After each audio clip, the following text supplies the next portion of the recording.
بسم اللہ الرحمن الرحیم۔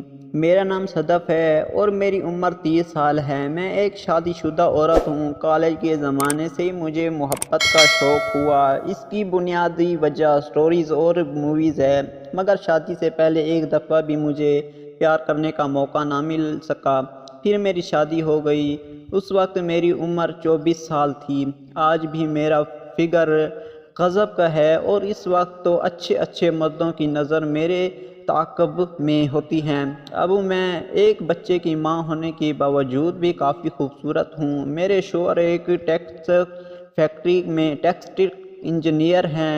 میری لائف بہت اچھی گزر رہی تھی۔ شادی کے بعد میرے شوہر کا تبادلہ فیکٹری سے دور کراچی میں ہو گیا۔ مجھے بھی ان کے ساتھ شفٹ ہونا پڑا، مگر میرے شوہر کو ابھی یہاں ایڈجسٹ ہونے میں وقت لگنا تھا۔ وہ ابھی ایک ہفتہ میں ایک بار گھر آتے تھے۔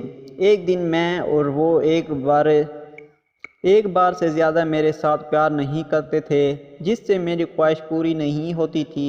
سارا دن ان کا تو آرام کرتے ہی گزر جاتا تھا، وہ نئے کانوں کی فرمائش میں، اور میں تڑپتی رہتی تھی۔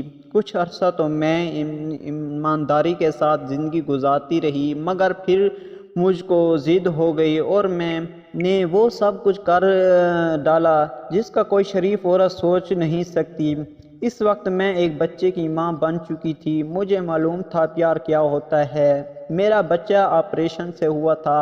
اس وقت سے میری خوبصورتی ابھی تک قائم ہے۔ یہ گرمیوں کے دن تھے۔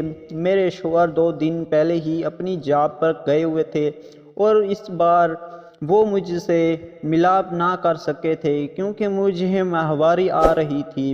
ان کے جانے کے بعد میں سب کچھ ہوا تھا اور اب بری طرح دل مچل رہا تھا پیار کرنے کو، مگر کچھ نہیں سوچتا تھا کہ کیا کروں۔ میں گھر میں اکیلی تھی۔ میرا بچہ پیٹ بھر کر دودھ پی کر سو جاتا تھا اور میں بھی لیٹی ٹی وی دیکھ رہی تھی۔ میں نے اس وقت قمیض شلوار پہنی تھی، اس کے نیچے کچھ نہیں، کیونکہ میرے گھر کسی کو آنا تھا۔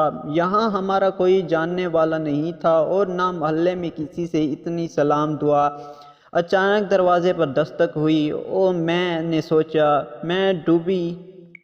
میں اس سوچ میں ڈوبی کہ اس گرمیوں میں کون آ گیا۔ دروازے تک گئی کہ دیکھا کون ہے۔ میں نے دروازہ کھولے بغیر پوچھا کون ہے تو باہر سے آواز سنی، بی بی جی قالین خریدنا ہے؟ اکیل میرے دماغ میں بتی جل گئی تھی۔ میں نے سوچا اس گرمیوں میں کون ہوگا جو گھر سے باہر ہوگا، اس مرد کے ساتھ اپنی خواہش پوری کر لوں۔ میں نے دروازہ کھولا تو ایک پسینے میں شرابور مضبوط جسم والا پٹھان مرد کچھ قالین اٹھائے میرے دروازے کے باہر کھڑا تھا۔ اس کی عمر میرے مطابق 40 سال تو ہوگی۔ میں نے پوچھا کیا قیمت ہے قالین کی؟ اس نے کہا، بی بی جی آپ پہلے پسند کر لو، پھر قیمت بھی طے کر لیں گے۔ میں نے کہا اچھا اندر آ جاؤ۔ اس نے ایک لمحے کو سوچا، پھر قالین اٹھا کر اندر آ گیا۔ میں نے اس کے اندر آنے کے بعد ذرا سا سر باہر کر کے دیکھا تو پوری گلی میں سناٹا تھا۔ میں نے دروازہ بند کر دیا تو دیکھا پٹھان میرے پیچھے کھڑا مجھے غور سے دیکھ رہا تھا۔ میں نے ہینڈ میں رکھی ایک ٹیبل کے سامنے پڑی کرسی کی جانب اشارہ کیا، یہاں بیٹھ جاؤ اور سارے قالین زمین پر رکھ دو، میں خود پسند کر لوں گی کون سا لینا ہے۔ اس نے ایسا ہی کیا۔ پھر مجھ سے کہا، بی بی تھوڑا پانی مل سکتا ہے پینے کو؟ میں کچن میں گئی، وہاں سے ایک بوتل اور گلاس لا کر ٹیبل پر رکھی، مگر اس دوران اس کو متوجہ کرنے کے لیے میں نے دوپٹہ گلے میں ڈال لیا اور بالکل جھانک کر بوتل اور گلاس ٹیبل پر رکھ دیا، جس سے لازمی اس کی نظر میرے بڑے جسم پر تھی۔ میں نے بوتل رکھنے کے بعد سیدھی ہو کر ایک نظر اس کو دیکھا، وہ مغرور مجھے ہی دیکھ رہا تھا۔ میں اب دوبارہ جھک کر قالینیں دیکھنے لگی۔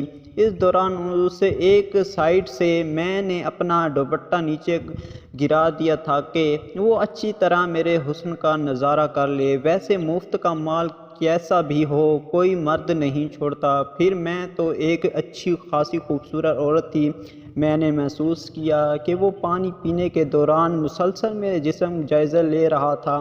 میں خوش ہو رہی تھی کہ کام بنتا نظر آ رہا ہے۔ میں اس سے ادھر ادھر کی باتیں بھی کرتی رہی کہ تم کہاں رہتے ہو، کہاں سے لائے ہو یہ قلین وغیرہ وغیرہ۔ پھر میں باتوں باتوں میں اس کے قریب گئی اور اس کے چہرے پر ہمت کر کے دیکھا اور کہا، اتنی گرمی میں اتنی محنت کیوں کرتے ہو؟ دیکھو کتنا پسینہ بہہ رہا ہے۔ اس نے اکرم میرا ہاتھ پکڑ لیا اور کہا، بی بی جی کیا چاہتی ہو تم؟ میں نے بھی ڈھٹائی سے جواب دیا، وہ ہی جو ایک عورت مرد سے اور ایک مرد عورت سے محبت چاہتا ہے۔ یہ سنتے ہی اس کی آنکھوں میں چمک آ گئی۔ وہ ایک رات اٹھا اور مجھے اپنے پیار میں مبتلا کر لیا۔ میں نے خود کو چھڑاتے ہوئے کہا، ایسے نہیں، پہلے تم غسل کر لو، مجھے تم سے بور آ رہی ہے۔ وہ اپنے سفید سفید دانت نکالتے ہوئے کہنے لگا، کدھر ہے نہانے کی جگہ؟ میں نے اس کو ہاتھ کے اشارے سے بتایا اور کہا، نہانے کے بعد اس کمرے میں آ جانا۔ وہ کچھ کہے بغیر باتھ روم میں گھس گیا۔ میں بھی جلدی سے کمرے میں چلی گئی اور جا کر روم اسپرے کر دیا، لائٹ جلا دی۔ ذرا دیر بعد ہی روم کا دروازہ کھلا اور وہ پٹھان کمرے میں داخل ہو گیا۔ وہ نہانے کا تولیہ لپیٹ کر ہی کمرے میں آ گیا اور اس کے کپڑے اس کے دوسرے ہاتھ میں تھے۔ میں اس کی عقل مندی دیکھ کر خوش ہوئی۔ آتے ہی وہ بیڈ پر بیٹھ گیا اور میں اس کو غور سے دیکھا تو اندازہ ہو گیا کہ اچھا خاصا خوبصورت مرد تھا۔ ہلکی ہلکی داڑھی تھی اس کی اور تھوڑی بڑی مونچھیں، سرخ سفید رنگت اور مضبوط چوڑا سینہ جس پر بال ہی بال بھرے ہوئے تھے۔ میں تو دیکھ کر خوشی سے پاگل ہونے لگی۔ وہ بیڈ پر سے کھسکتا ہوا میرے نزدیک آیا اور ایک ہاتھ بڑھا کر میرا ہاتھ پکڑا اور مجھے گھسیٹ کر اپنے ساتھ بٹھا لیا۔ کہنے لگا، بی بی تم بہت خوبصورت ہو، میں بھی تو محبت ہی چاہتا ہوں۔ اپنے مطلب کی بات سن کر اس کے منہ سے بہت خوشی ہوئی۔ میں نے بے شرموں کی طرح اس کے ہاتھ پر ہاتھ لگایا تو محسوس کیا کہ کیسا شخص ہے۔ اس نے میری ہمت دیکھ کر تو تولیہ ہٹا دیا۔ اب جو میں نے دیکھا تو ایک لمحہ کو سہم گئی کیونکہ اس کا جسم بہت خوبصورت تھا، لیکن اس دن میں نے اس کو یہ کہا کہ گھر سے بھیج دیا کہ اگلے دن پھر اس وقت وہ پٹھان پھر سے آیا اور ایک بار پھر مجھے محبت کا بھرا پور مظاہر کر کے گیا، مگر اس بار میں نے اس سے شرط رکھی کہ میں تمہارے ساتھ پہلے جیسی محبت نہیں کروں گی۔ وہ بھی مان گیا اور صرف اچھی والی محبت کرتا رہا۔ بس پھر کیا تھا، میری تو لاٹری لگی کہ اب شوہر نہ بھی ہو تو میری قسمت اچھی ہے۔ مگر ایک دن اس نے کیا کیا کہ وہ اپنے ساتھ 2 اور پٹھانوں کو بھی لے آیا اور ان تینوں نے مل کر مجھے بہت بری طرح تراش کیا۔